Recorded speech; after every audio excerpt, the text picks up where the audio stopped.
Ben, depuis 2020, on passe par des vertes et des bas mûres. 2008, on avait eu la crise des subprimes. 2020, on a eu Covid. Puis, on a eu les planches à billets qui se sont mis en route. On a eu la relance économique après Covid.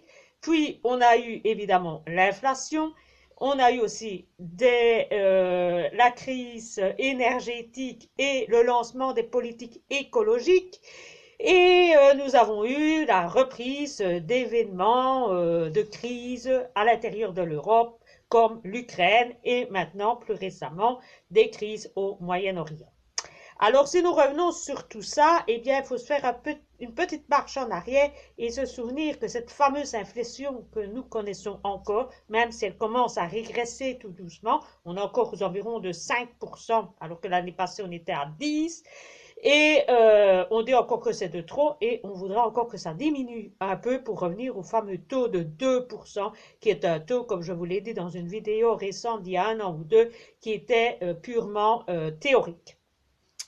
Alors, cette inflation, eh bien, on la remet bien évidemment sur la raison de la crise en Ukraine. C'est la bonne cause, celle qui est la plus facile à mettre en évidence. C'est plus facile de la mettre sur la cause des autres que sur soi-même. Donc, c'est Poutine le principal responsable de notre fameuse inflation.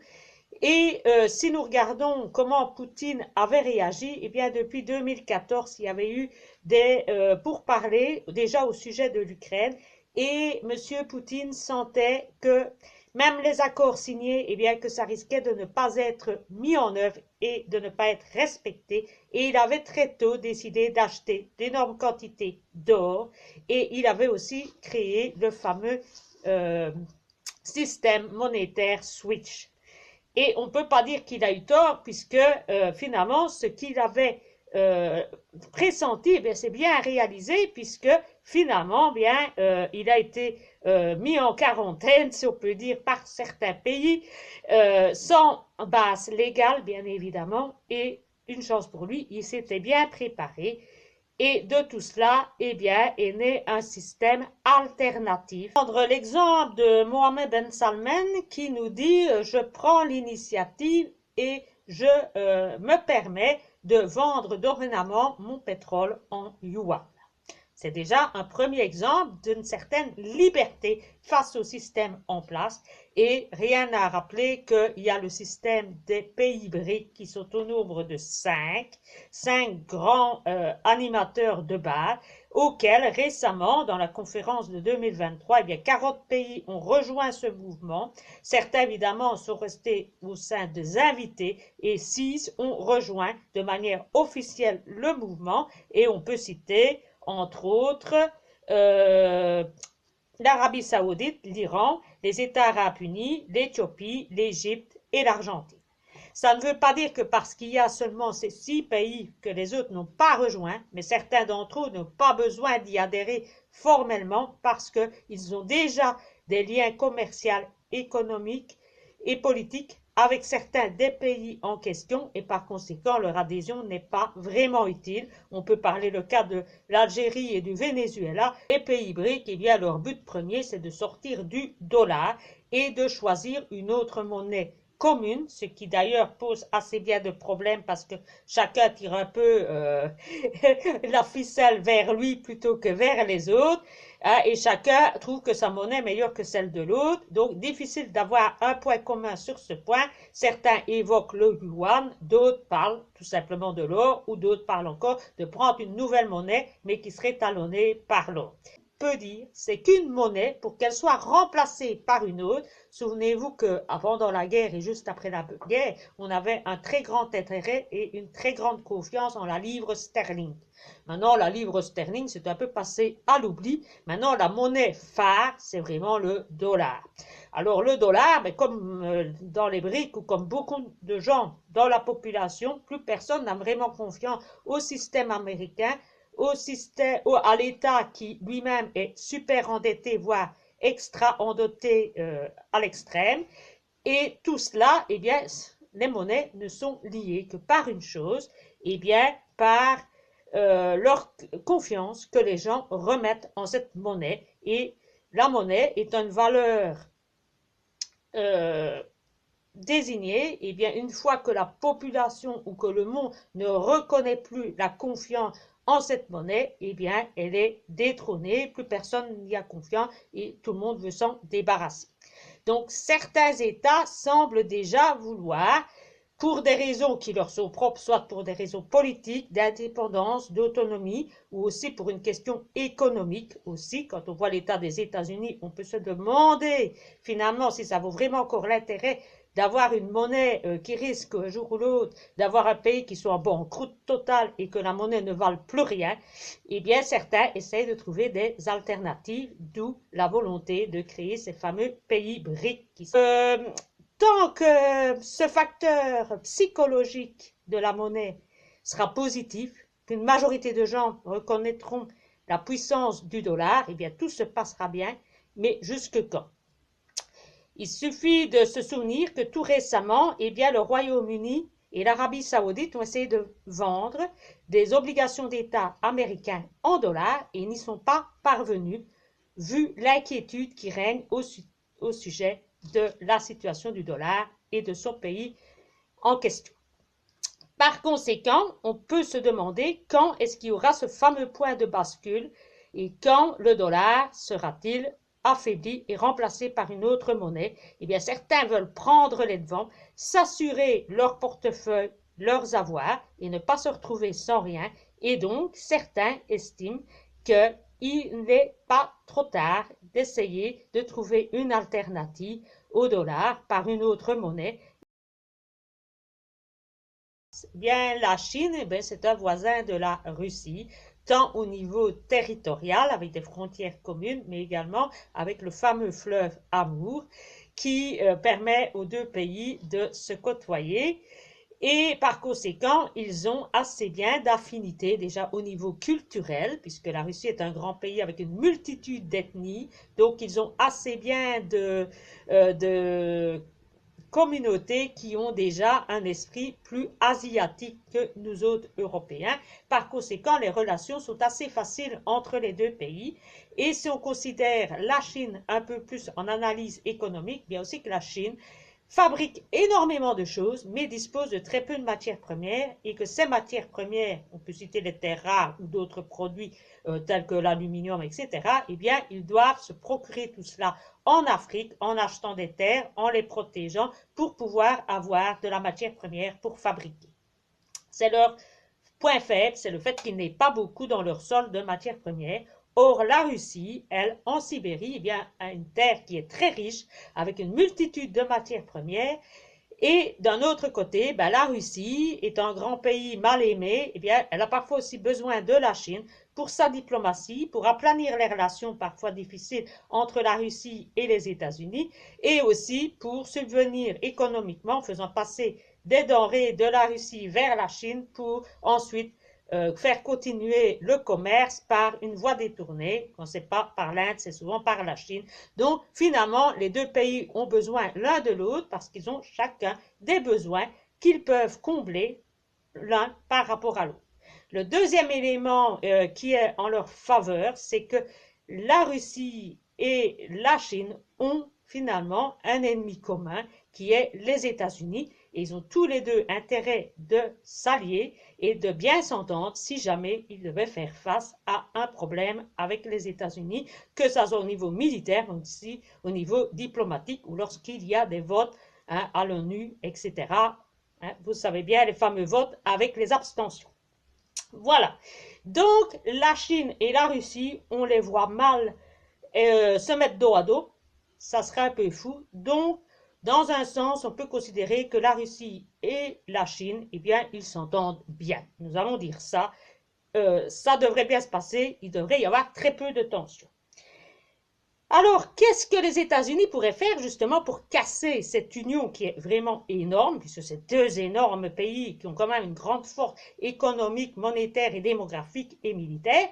Bien, la Russie, le seul moyen de les séparer de la Chine, ça serait que les États-Unis divisent les deux pays. Comme on dit, il faut diviser pour régner. Et pour faire ça, il faut des capacités suffisantes pour le faire. Or, pour l'instant, les États-Unis sont loin d'avoir encore la capacité de se faire mettre à dos les deux pays en conflit parce qu'ils n'ont plus les moyens ni financiers, ni les moyens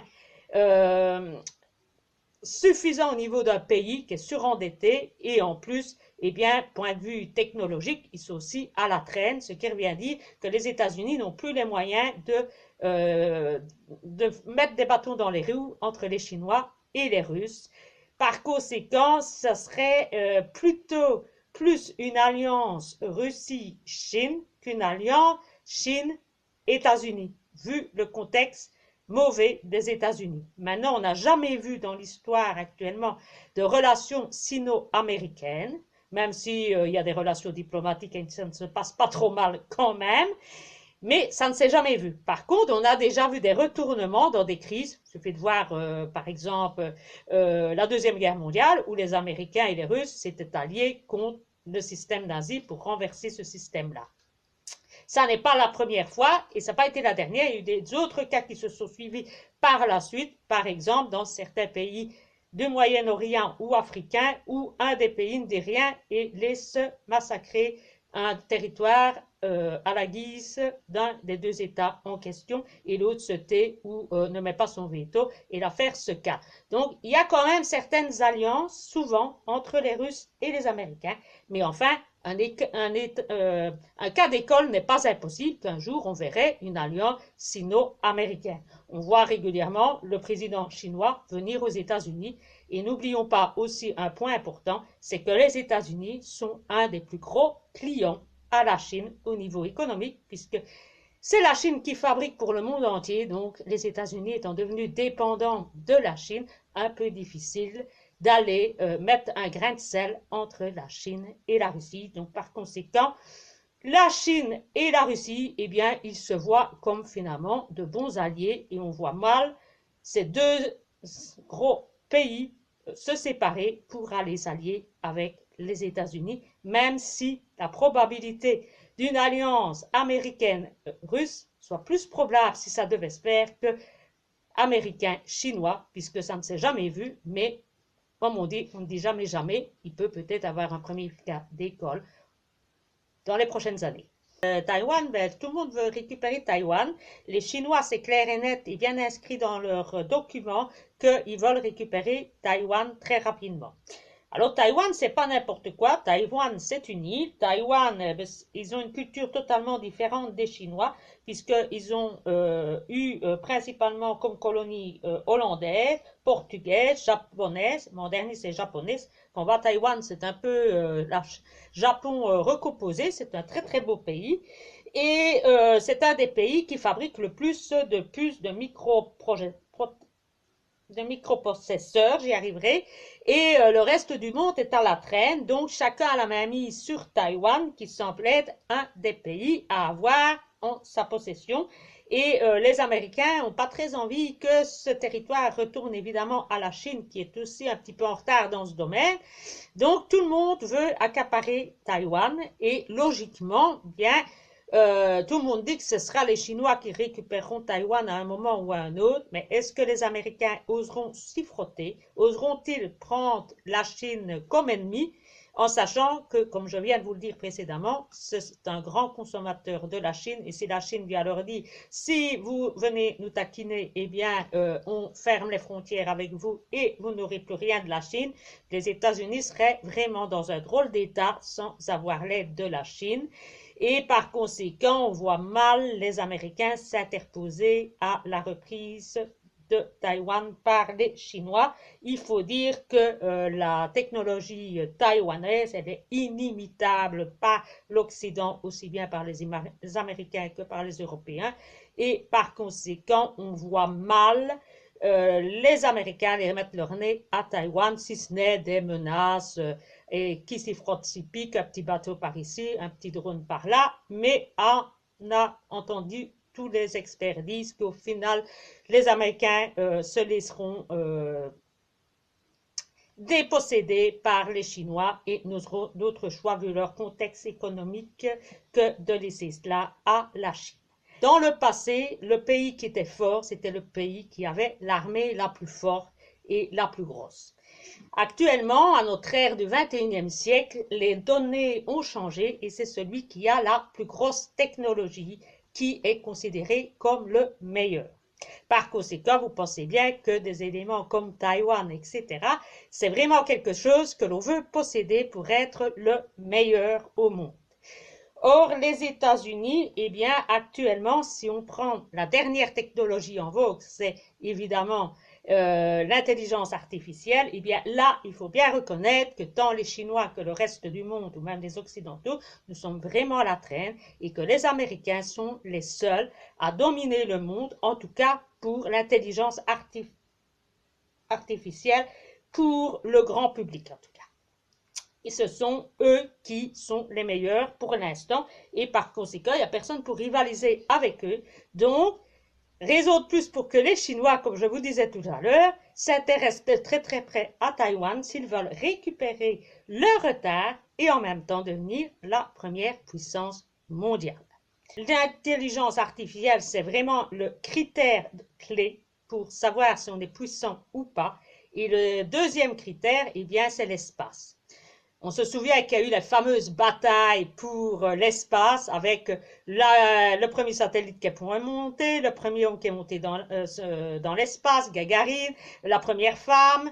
On a vu aussi le premier satellite, etc. On voit que la bataille spatiale est aussi un élément et un caractère important pour déterminer qui est puissant et qui ne l'est pas. Comme vous le savez, les Chinois envoient aussi des satellites, les Américains, les Russes, même les Indiens et même certains pays d'Amérique du Sud s'y sont mis, puisque eux, ils ont tous l'avantage d'être pour la plupart sur la ligne équateur et donc ont moins de puissance à devoir émettre pour envoyer des satellites. Donc, eux aussi se sont mis dans la course, ce qui prouve bien que chacun veut montrer sa puissance par l'intermédiaire de la technologie. Donc, est-ce que l'expérience et la culture spatiale fera partie d'un type d'État et ce seront eux qui seront les gagnants, ou est-ce que ce seront ceux qui n'auront jamais cherché à faire la conquête spatiale?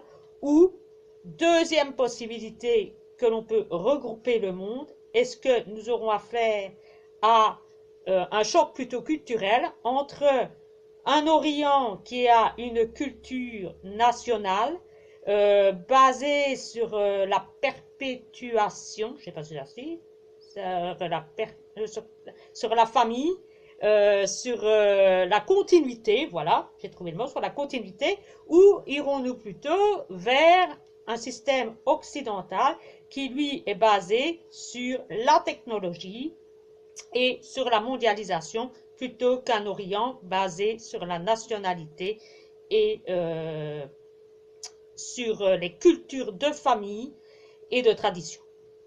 Alors au niveau militaire, défense, eh bien, si on prend les États-Unis, les États-Unis, vu leur état économique, ils ont une armée, mais une armée, où on ne dépense plus tellement pour les frais militaires, même si avec les guerres, ils sont quand même obligés d'augmenter le budget. Mais enfin, on ne peut pas dire que c'est une armée vraiment à la pointe du progrès, qui est hyper bien entraînée. Ils se sont retirés d'Afghanistan, ils se sont retirés de beaucoup de pays, donc ça ne donne pas un signe que tout va très bien. Puis nous avons de l'autre côté de l'Europe, la Russie, qui elle est en guerre, se bat, des hypertechnologies modernes qui nous montrent toujours des plus gros avions, des plus gros missiles hyper puissants que personne n'a au monde, ce qui laisse supposer qu'on a quand même une armée d'élite, même si, quand on voit un peu l'Ukraine, ça a l'air un peu de patauger, mais en tout cas, le matériel qu'ils ont est hyper sophistiqué. Peut-être ce que je vous disais, une puissance technologique pour être la puissance du monde, c'est peut-être leur but aussi d'ailleurs. Mais ils sont quand même bien protégés avec des montagnes de l'Oural, avec la Chine qui n'est pas loin, qui est aussi un grand pays. La Russie est un énorme pays, et un pays aussi énorme, mais c'est difficile à conquérir en temps de guerre. Donc c'est un pays qui est quand même bien placé pour sa défense. Ils ont la mer, ils ont la terre, ils ont l'espace. Donc, ils ont tout pour bien se protéger. Et en ce qui concerne la Chine, la Chine n'est pas mal non plus. Elle est à côté de la Russie si jamais. Elle a sa muraille de Chine qui la protège. Et elle a aussi une mer qui lui permet aussi de sortir et de se protéger. Depuis les 30 dernières années, ils ont d'ailleurs fameusement développé leur flotte commerciale et militaire pour faire, évidemment, une protection tant économique que militaire. Donc, voilà. Par contre, au milieu, nous avons l'Europe qui, elle, elle est dans l'Europe. Nous sommes des pays réunis en Europe. L'Europe n'est pas un État, qui n'a pas d'armée, à vrai dire. Du coup, ben, on n'avait pas le choix, on se tournait vers la Russie, on se tournait vers les États-Unis pour être défendus. Bon, vous me direz que c'était pas mieux ni l'un ni l'autre. Ben, on a préféré se tourner vers les États-Unis. Mais bon, les États-Unis allant mal, ben, il faut se douter qu'à un moment donné, ils vont jouer le coup de l'Afghanistan qui diront qu'ils vont tous sortir et repartir dans leur pays. Et à ce moment-là, bien, on n'aura pas d'autre solution où il y a deux États ou un État qui va s'élever, qui va défendre toute l'Europe.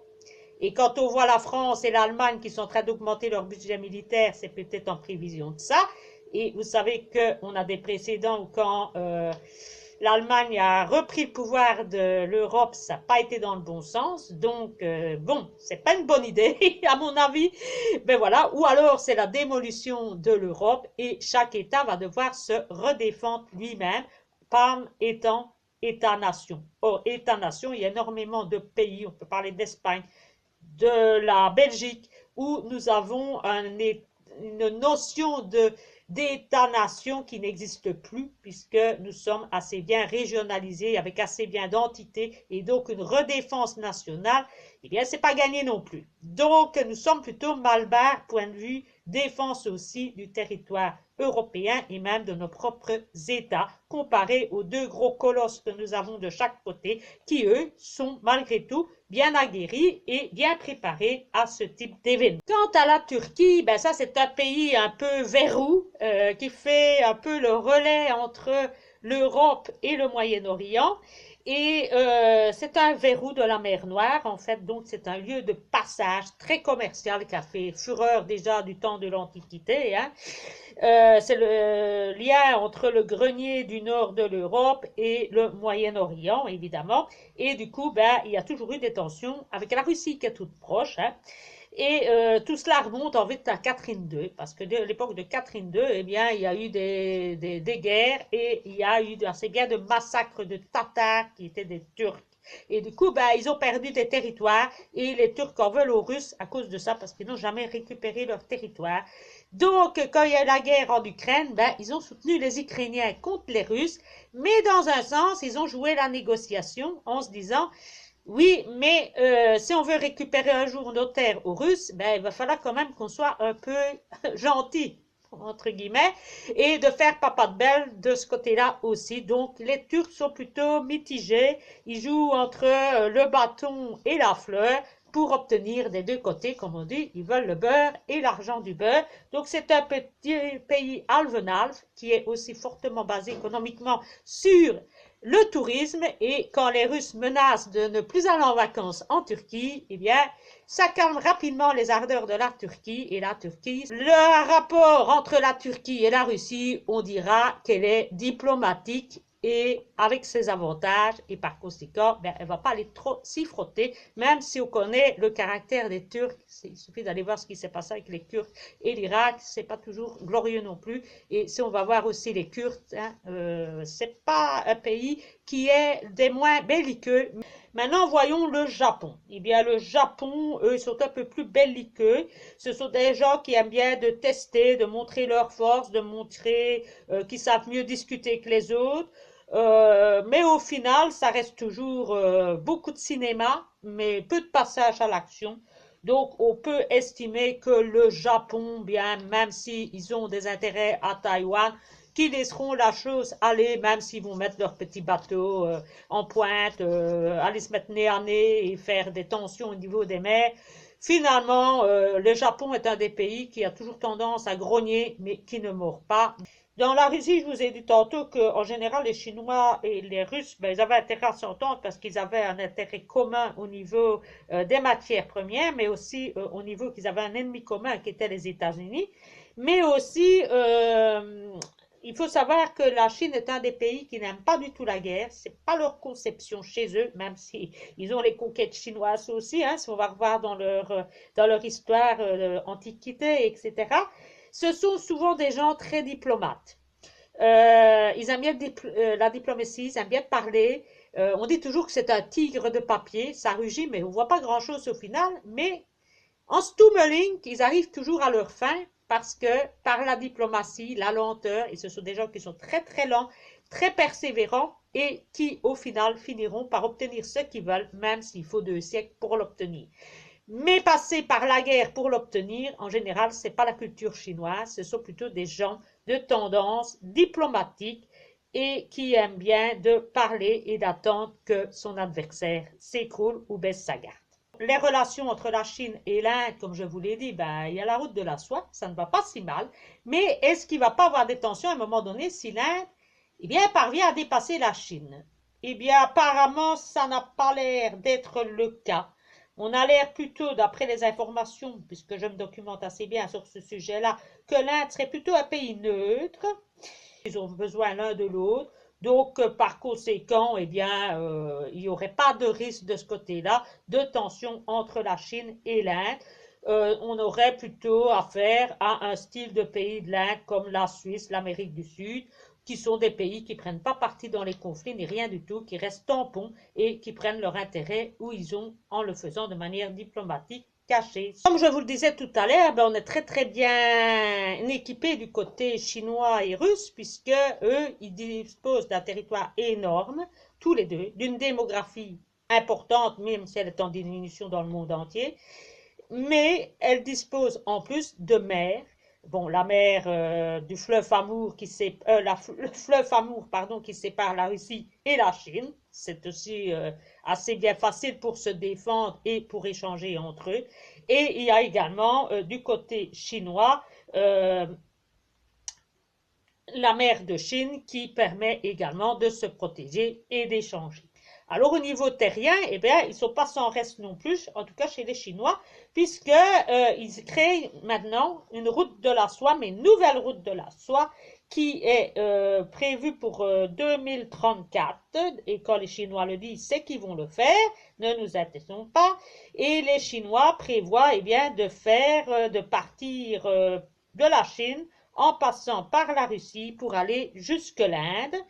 Et si vous vous souvenez, quand nous n'avons plus reçu notre pétrole des Russes, les Russes envoyaient leur pétrole chez les Chinois qui les envoyaient en Inde et l'Inde nous revendait le pétrole à la France, d'où la venue du fameux président indien récemment qui est venu pour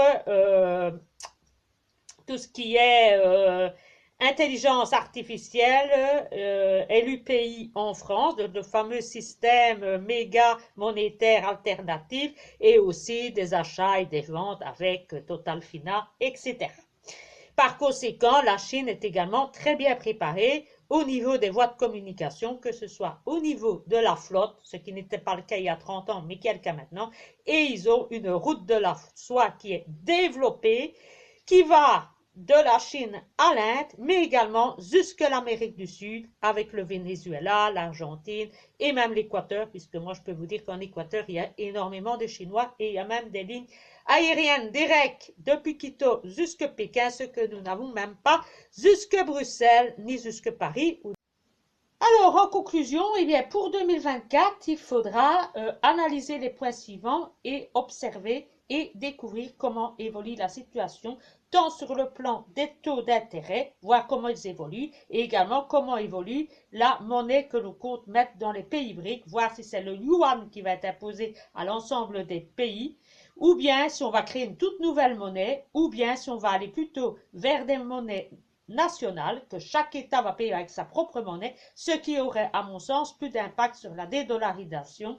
Quant à l'or, il semble pour certaines analyses que ce ne soit pas assez liquide, assez que pour pouvoir être utilisé comme valeur alternative.